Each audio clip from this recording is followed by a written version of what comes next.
lancé pour Gilles Lacombe, bien pris par Patricio Albacete. Alors, on va se structurer là encore autour d'un ballon porté. C'est bien des accès. Il est, ça progresse. Toujours très difficile à défendre ces actions. Maestri qui avance. Ballon qui est sorti. Scrella pour Poitronneau. Emans qui est passé. Il a du soutien là-bas. C'est bien fait avec De La Sao qui en a les 22 mètres des Catalans. Il est repris par Porrical. Bon retour de la défense de Perpignan. Mais chaud d'alerte là pour les Catalans. Ah, c'est la première action vraiment construite avec des solutions et des choix de jeu aboutis de la part des trois quarts avec cette passe remarquable de Clément Poitronneau. Emans qui prend l'intervalle, qui s'arrache et qui sert finalement De La Sao qui sera récupéré in extremis par Porrical et par son trois quarts Julien Candelon.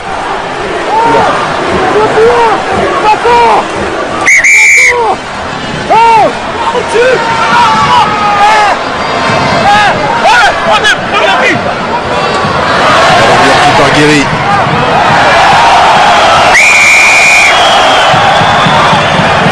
Ce sera une pénalité en faveur de Perpignan. La touche n'est pas terminée, vous avez encore avancé, non participant. C'est la 9e pénalité contre Toulouse dans ce match et il y en a eu 10 contre Perpignan. Parce que c'était un alignement réduit commandé par les Catalans et qu'on n'a pas attendu que la touche soit terminée pour venir défendre du côté toulousain.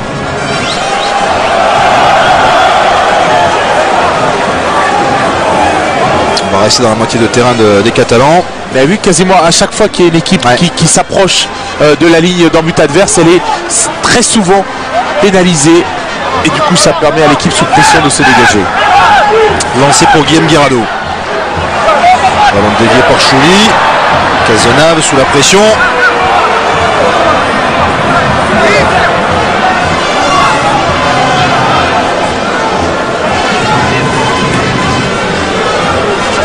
Chouli qui ramasse ce ballon. Non, placard, pas qu'ils prennent de risque dans leurs 40 mètres.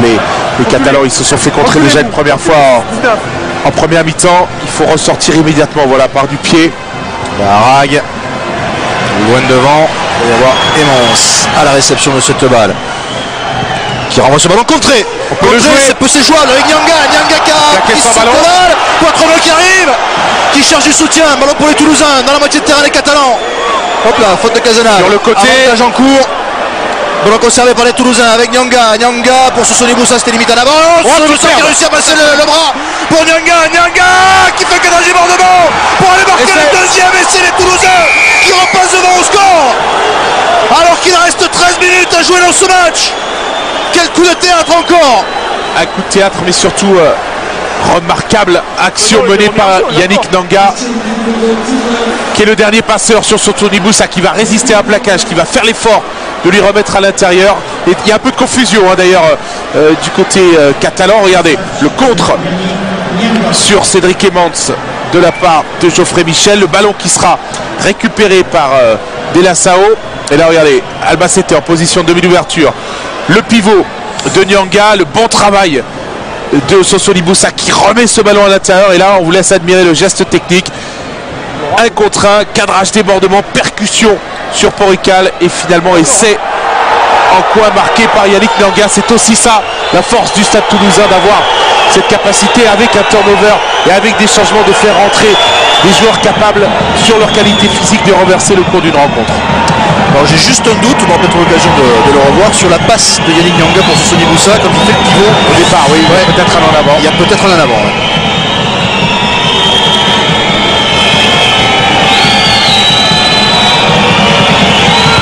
La transformation de David Scrella qui va passer à côté, mais c'est bel et bien Toulouse qui est devant et qui mène de 4 points, 25 à 21.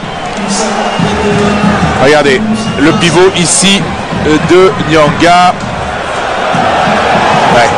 Il y a peut-être un en avant.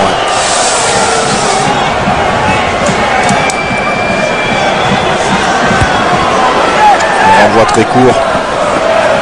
Joué. De la ballon récupéré par les Toulousains. Scrella. Arrêtez-vous, vous êtes tous devant, arrêtez-vous. Qui dégage loin sur Tulagi. Tulagi là, il est lancé et il le donne. Il le donne à Kudze. Kudze pris par Fritz. Ça sent grand côté, il y a une situation, on va attaquer malheureusement de l'autre côté, sur le côté fermé, alors que les Toulousains étaient bien placés là en défense. Ça repart dans l'autre sens. Avec ce ballon de Nicolas Mas qui perd cette balle et qui va peut-être profiter aux Toulousains. Premier en avant, il y a un deuxième ici. Le premier est bleu.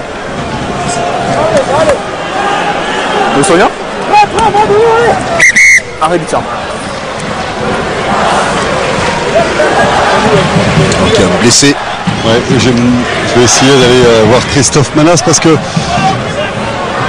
j'aimerais bien demander et pour le moment il est occupé. Je vais aller voir peut-être Jacques Brunel. Parce que je vous ai vu, Jacques, faire signe à vos joueurs de rester calme, de pas ça. Il est en train de faire un changement en même temps. On va le laisser faire le changement puis on reviendra vers lui tout à l'heure. Oui, mais on voit, Pierre, que c'est toujours les mêmes problèmes côté catalan, c'est qu'ils ne parviennent pas à ressortir de leurs 40 mètres facilement. Du coup, ils ont tendance à vouloir jouer, mais ils jouent en s'exposant, en faisant des fois des mauvais choix sur le sens du jeu. Et ils se font contrer. Jour de rugby demain 18h15, juste après Clermont-Biarritz, avec tous les matchs au programme. Brive-La Rochelle, Bayonne, Racing Métro, Toulon, Stade Français, Bourgoin-Montpellier, Clermont-Biarritz. Tous les résumés de ces rencontres dans le jour de rugby. 18h15 demain sur Canal+. Philippe, on a peut-être le temps 2 secondes là avant cette mêlée. Christophe, est-ce que j'ai l'impression que vous reprochez à vos joueurs de se précipiter un peu trop dans cette seconde période, peut-être d'être pas assez patient? Écoute, il y a surtout les Toulousains qui nous posent des problèmes, qui nous mettent une grosse pression. On a fait des fautes un petit peu injustifiées, on va dire, ou bêtes dans leur camp, ce qui leur a permis de sortir trop facilement et de revenir prendre des points. Voilà, en 2 coups, c'est une pénalité là, une pénalité là, ils sont revenus au score, on les a remis dans le bain. Et puis un petit coup d'essor avec ce contre qui est repris, ils marquent là-dessus. Bon, enfin, voilà, c'est tout à leur honneur, ils sont présents dans le combat aujourd'hui. Et ça nous pose de gros soucis. Maintenant, je pense qu'on est en mesure de gagner ce match. Il reste 10 minutes pour faire les choses comme il faut, pour continuer à vivre dans ce top 14. Merci beaucoup. Vous avez entendu la phrase « vivre dans ce top 14 ». Ils connaissent l'importance de cette rencontre alors qu'il y a des changements. Maniel Mans rentre et Bidiou Tonita aussi remplace Tuilagi pour ce qui concerne Bidiou Tonita et Nicolas Larague pour Mani Elmons au poste d'ouvre. Ce serait quand même un cataclysme de ne pas voir l'USAP présent au stade des phases finales depuis le nombre de saisons maintenant où ils sont régulièrement présents en demi, en finale, voire en même champion. Allez, Tonita n'est pas l'entrée en jeu qui effectue son retour dans le groupe catalan après une blessure au mollet. Allez, le ballon toujours pour les Catalans à proximité des 22 mètres des Toulousains. Cazenave n'est gêné qui récupère ce ballon. Il y a une situation d'avantage. Oui. De toute façon, il y aura une pénalité en faveur de l'USAP. Edmonds. Bien le croisé, c'est bien vu. Joli, avec la croisée de Michel. Perdu, on va revenir à la faute. Il y a une pénalité en faveur de Perpignan.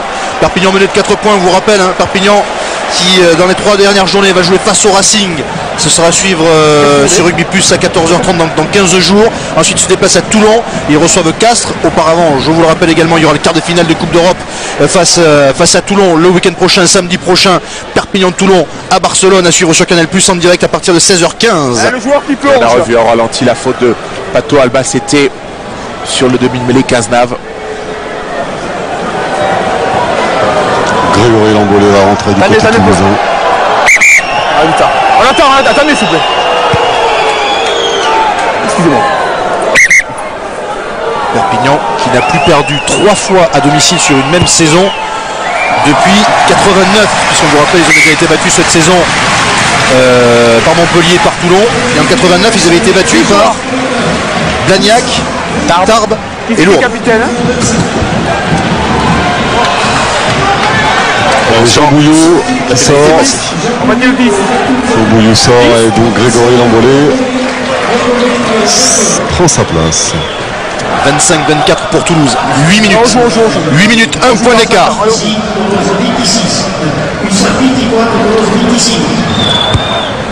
Le renvoi de Scrella. Tonita à la réception.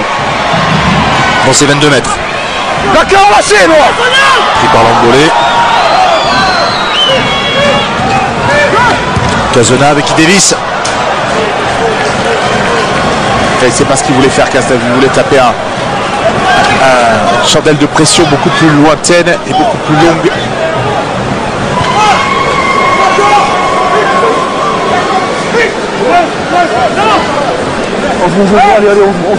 Si Perpignan est battu, ça va être intéressant de suivre ce qui va se passer demain pour Clermont, pour Toulon. Ballon volé par l'alignement catalan. Alors nouvelle chance pour Cazenave, cette fois-ci ça va rester dans le terrain. Mais ballon bien capté par Picamol, qui est sorti en touche, non? Cette fois ça sort en touche. Que dit l'arbitre assistant? Il y a eu un en avant de Perpignan, donc mêlée en faveur de Toulouse. 14 bleus. Arrête ça. Dis-nous de la plaquer. Il a plaqué. C'est bon ou pas? Et Arago qui s'en souvient un peu. La récupération de Picamol. Planté qui revient, on n'ira pas jusqu'au bout, il faut suivre cette mêlée. Touché. Stop. Entre.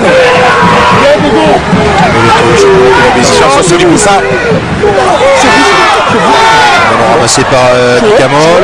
Il y a Cazenave qui est un petit peu à la faute. Ensuite il y a eu contact côté toulousain, mais bon c'est pas sifflé. On continue avec Nyanga. Il y a beaucoup de tension et de confusion dans cette rencontre.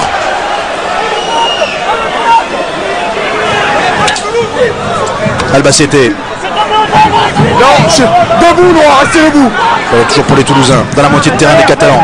Et ils vont chercher à le garder un maximum de temps, hein, les Toulousains, surtout que là ils sont dans la moitié de terrain des Catalans. Nyanga qui libère bien. 6 minutes, un point d'avance pour Toulouse. Allez, ils vont rester dans des choses très basiques, avec du jeu à une passe. Attention à rester sur les appuis lorsqu'on vient déblayer.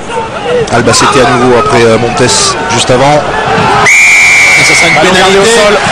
Pénalité pour Perpignan. Efficacité sur le soutien et sur la réactivité pour venir déblayer. Qu'est-ce que vous voulez? Prends les poteaux. Eh oui, prends les poteaux. Regardez.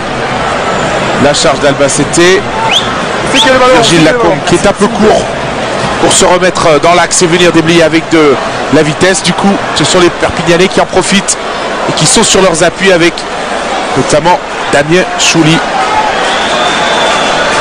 Paradoxalement, c'est Perpignan qui est l'équipe la plus pénalisée au sol dans ce top 14 depuis le début de la saison. 61 mètres, on va dire. Ouais, il y a bien ça, oui. Hein Jérôme Porrical pour essayer de redonner l'avantage à Perpignan à 5 minutes de la fin à peine. Il a déjà mis des pénalités de 60 mètres.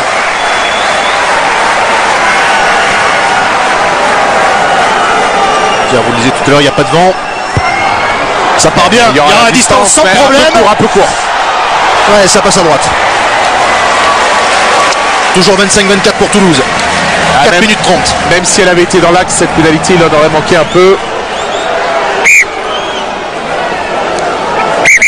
Je montre pas l'honneur à l'USAP. Guilhem Guirado va laisser sa place à Charles Gély. Charles Gély, ancien Toulousain. C'est bon? Un peu du temps. Petit passage. Le renvoi de David Scrella.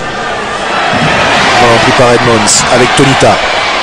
Tonita qui est pris. Voilà, il leur faut maintenant conserver ce ballon un maximum. Les Perpignanais et vite venir rentrer dans le camp des Toulousains. Cazenave qui a sorti ce ballon avec Edmonds. Edmonds qui a passé le premier rideau, qui est repris ensuite. Ballon libéré. Ballon toujours pour les Catalans avec Tchale Wachou.